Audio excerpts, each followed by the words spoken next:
एक समय की बात है, एक ब्राह्मण दंपति की कोई संतान नहीं थी, जिस कारण वह बेहद दुखी थे। एक समय ब्राह्मण वन में हनुमान जी की पूजा के लिए गए। वहाँ उसने पूजा के साथ महावीर जी से एक पुत्र की कामना की। घर पर उसकी स्त्री भी पुत्र की प्राप्ति के लिए मंगलवार का व्रत करती थी। वह मंगलवार के दिन व्रत के अंत में हनुमान जी को भोग लगाकर ही भोजन करती थी। एक बार व्रत के दिन ब्राह्मणी न भोजन बना पाई और न ही हनुमान जी को भोग लगा सकी। उसने प्रण किया कि वह अगले मंगलवार को हनुमान जी को भोग लगाकर ही भोजन करेगी। वह भूखी प्यासी 6 दिन तक पड़ी रही। मंगलवार के दिन वह बेहोश हो गई। हनुमान जी ने उसकी निष्ठा और लगन को देखकर प्रसन्न हुए।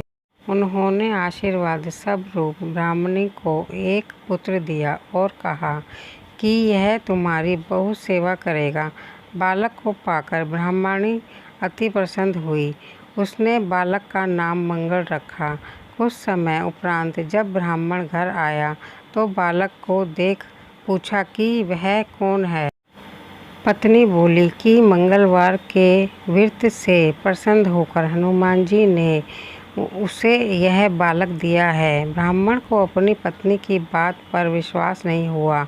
एक दिन मौका देख ब्राह्मण ने बालक को कुएं में गिरा दिया। घर पर लौटने पर ब्राह्मणी ने पूछा कि मंगल कहाँ है।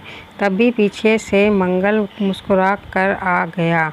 उसे वापस देखकर ब्राह्मण आश्चर्यचकित रह गया। रात को हनुमान जी ने उसे सपने में दर्शन दिए और बताया कि यह उस पुत्र उसे उन्होंने ही दिया है। ब्राह्मण सत्य जानकर बहुत खुश हुए। इसके बाद ब्राह्मण दंपति प्रत्येक मंगलवार को व्रत रखने लगे।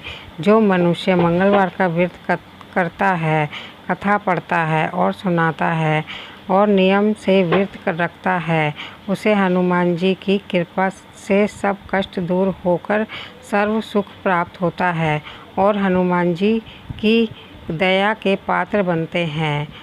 जय हनुमान। आपको मेरी कहानी कैसी लगी कमेंट करके ज़रूर बताएं और मेरे चैनल को लाइक एंड शेयर ज़रूर करें, सब्सक्राइब करें।